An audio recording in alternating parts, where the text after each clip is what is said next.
So, I have never been as wrong on a player. I have never been as wrong on a player as I have been about this guy right here. And this guy, I'm not going to lie, he was so bad as a rookie that they shut down Ignite.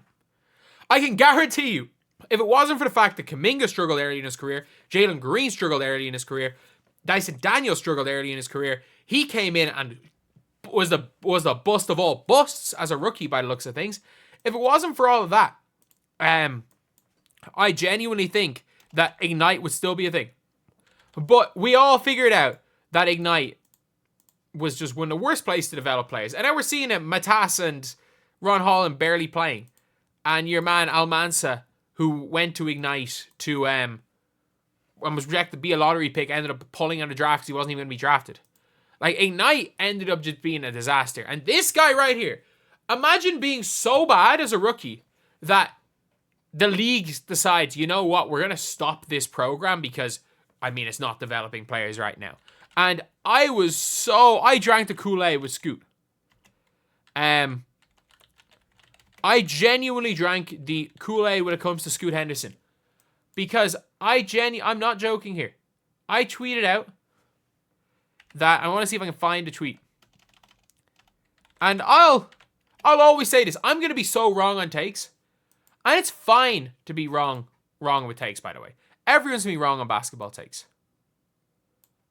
I tweeted out, passing on Scoot is going to go down as a generational mistake. I want to see, can I zoom in more on this? Passing on Scoot is going to go down as a generational mistake because he was the no-brainer pick. And just like Michael Kidd-Gilchrist in 2012, Jordan went for fit over obvious selection. I just compared Brandon Miller. I compared Brandon Miller to Michael Kidd-Gilchrist because I thought Scoot was that Bradley Beal level player. And that Brandon Miller was Michael Kidd-Gilchrist. Yikes, way too early. I'm usually right there, but I disagree with this one. This was like after a couple of Summer League games. And I was so... Blazers still getting over Sam Bowie's drama. At least people in the comment section were, Scoot seems so polished, instantly raised a bad team to a mediocre team. Other people trying to Kool-Aid, at least I'm being called out on this. One of the most beautiful shooting forms I've seen in game. We're talking about Scoot Henderson here. Scoot Henderson! I genuinely think it might be time to write off Scoot Henderson as a bust. I thought after Scoot's rookie season, you know what, he was better towards the end of it. He's getting there. Scoot Henderson's averaging 11, 2, and 5. Cool. But like, he's doing it on a terrible team while shooting 28% from 3 and 40% from the field. And ironically, that's better than, he's shooting better than last year. He averaged 14 a game last year because they just let him do what he wanted. He's averaging 11 points per game on basically 11 points on 10 shots. It's not good. At least he shoots 81% from the free throw line, I guess. 5.2 assists to 3 turnovers, under a 2-to-1 assist to turnover ratio, 2.9 rebounds, and a minus 6.7 per game. And he's only getting these opportunities because the Portland Trail Blazers are trying to enter the Cooper Flag sweepstakes. Like, he is one of the weaker players on Portland. I can't believe I've never been so wrong on a prospect. And maybe it's one of those things, oh, he could come good. He's been worse this year than he was in his rookie year, and he was bad in his rookie year. He is, he's not even showing flashes. That's the worst part. He's not,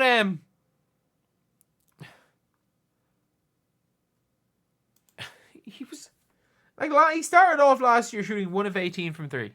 And he's somehow shooting worse this season. He's just, I think it's just time to give up. I genuinely, it's time to give up. Because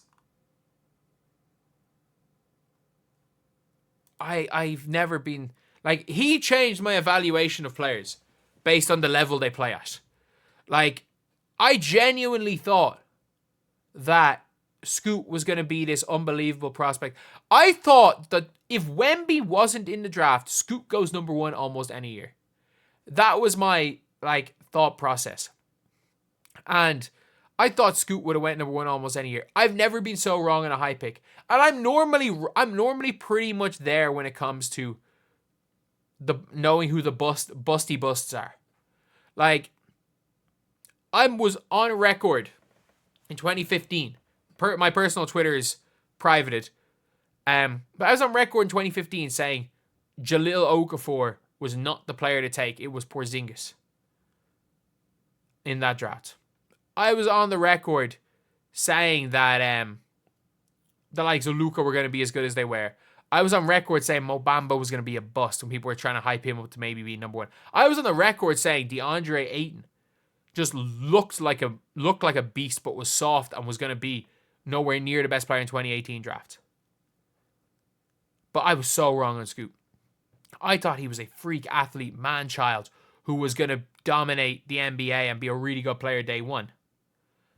And like, I'm not the only one. Bill Simmons as well.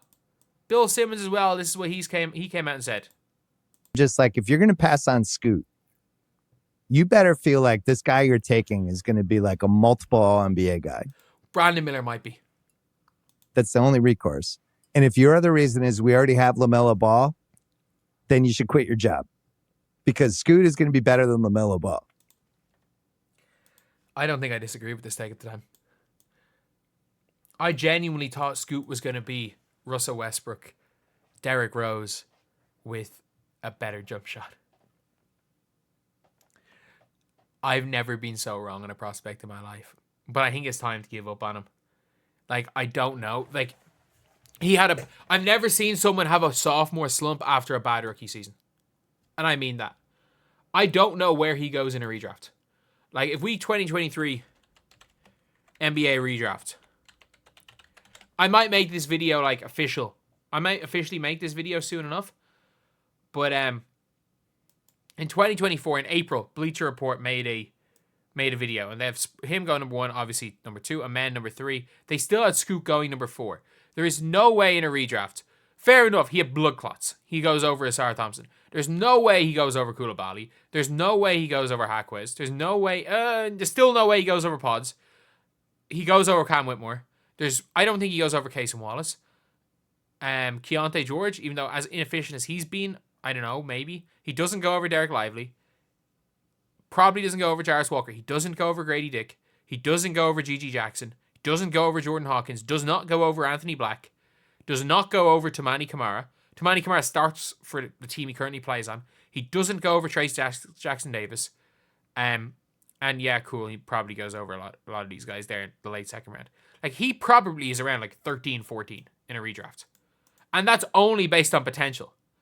Like, if he wasn't playing for the Blazers, if he was drafted by, I'm trying to think, who was the third? Amen Thompson went 4 to the Rockets.